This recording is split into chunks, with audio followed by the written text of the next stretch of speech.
बिल्कुल, देखिए भारत का जो मुद्दा है, जैसा कि प्रकाश बता रहे थे कि ग्रीन डेवलपमेंट एक सबसे बड़ा है कि ग्रीन डेवलपमेंट कैसे किया जाए, दुनिया में जो ओवर हीटिंग हो रही है, क्लाइमेट चेंज हो रहे हैं, उसको कैसे रेगुलेट किया जाए, वो भारत का सबसे बड़ा मुद्दा है। भारत चाहता है कि उस पर पूरी दुनिया में कंसेंसस बने। दूसरा, जो जैसा कि भारत ने इसका फोकस ही रखा है वसुधैव कुटुंबकम कि the whole world is one, इस नाते वो भारत चाह रहा है कि पूरी दुनिया का डेवलपमेंट हो, उसके लिए कुछ किया जाए। और इसी के लिए भारत ने पहली बार अफ्रीकन यूनियन को रेकमेंड किया है, उसे G20 में शामिल किया जाए। लगभग सारे देश जो पहले इंक्लूडिंग चाइना और रशिया भी इसके लिए राजी हो गए हैं, और अगली बार जो G20 होगा ये G21 हो जाएगा। तो जो अगला G20 ब्राजील में होगा उसे हम G21 के नाम से जानेंगे। दूसरी चीज, एक समझने की चीज ये है, जैसा कि प्रकाश भी बता रहे थे कि जब G20 का गठन हुआ था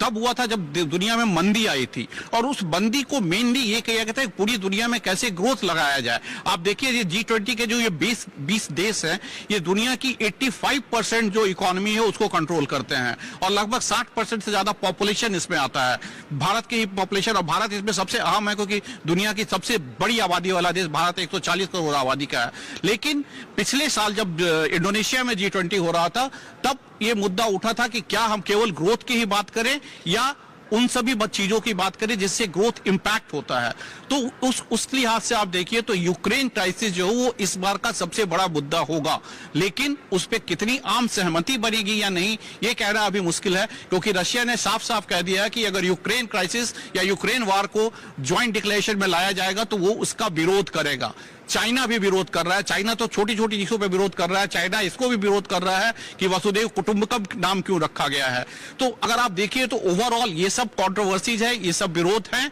लेकिन इसके बाद भी अभी हमने कुछ दिन पहले ही जयशंकर को कहा, उन्होंने कहा था कि we know how to manage the world. तो ये इंडिया के लिए न्यू दिल्ली डिक्लेरेशन के लिए बहुत बड़ा चैलेंज होगा कि कैसे कंसेंसस बनाया जाए सारे देशों के बीच में, और उस कंसेंसस के तहत जो ज्वाइंट डिक्लेरेशन हो वो बहुजन हिताय बहुजन सुखाय के आधार पे पूरे दुनिया को एक कम्युनिटी, एक फैमिली बना के किया जाए। तो वो एक बड़ा चीज होगा जो कि कल दोपहर के बाद ज्वाइंट डिक्लेरेशन